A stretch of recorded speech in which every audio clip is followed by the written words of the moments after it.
ഹരേ കൃഷ്ണ. ഗുരുവായൂരപ്പൻ്റെ ഉച്ചപൂജ കഴിഞ്ഞ് നട തുറന്നു കേട്ടോ.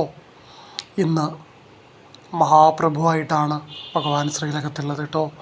4 കൈകളോടുകൂടി ധന്വന്തരമൂർത്തിയായിട്ടാണ് പൊന്നുഗുരുവായൂരപ്പൻ എന്ന ശ്രീലകത്ത് അണിഞ്ഞൊരുങ്ങി വന്നിട്ടുള്ളത്.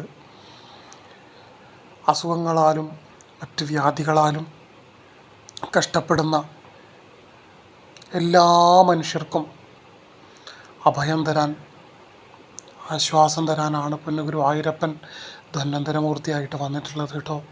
ആ തൃപ്പാദങ്ങളല്ലാതെ മറ്റൊരഭയവും നമുക്കില്ല എന്നുള്ള ബോധ്യത്തോടു കൂടി, ഗുരുവായൂരപ്പനല്ലാതെ മറ്റൊരാശ്രയവും നമുക്കില്ല എന്നുള്ള ബോധ്യത്തോടു കൂടി എല്ലാവരും മനസ്സിലേക്കും ഭഗവാന്റെ ഈ അലങ്കാര രൂപം തെളിഞ്ഞു വരട്ടെ.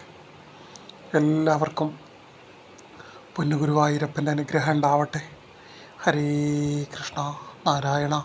നമ്മളെന്നും പറയാറുള്ളത് പോലെ നാളെ ഏത് രൂപത്തിലാണ് ഭഗവാൻ ശ്രീലകത്ത് വരിക എന്നുള്ളത് കമൻ്റായിട്ട് നിങ്ങൾ രേഖപ്പെടുത്തുക. നിങ്ങളുടെ മനസ്സിൽ തോന്നിക്കുന്ന രൂപത്തിലാണ് ഭഗവാൻ നാളെ വരുന്നതെങ്കിൽ ഗുരുവായൂരപ്പൻ്റെ പ്രസാദം നിങ്ങൾക്ക് അയച്ചു തരുന്നതായിരിക്കും കേട്ടോ.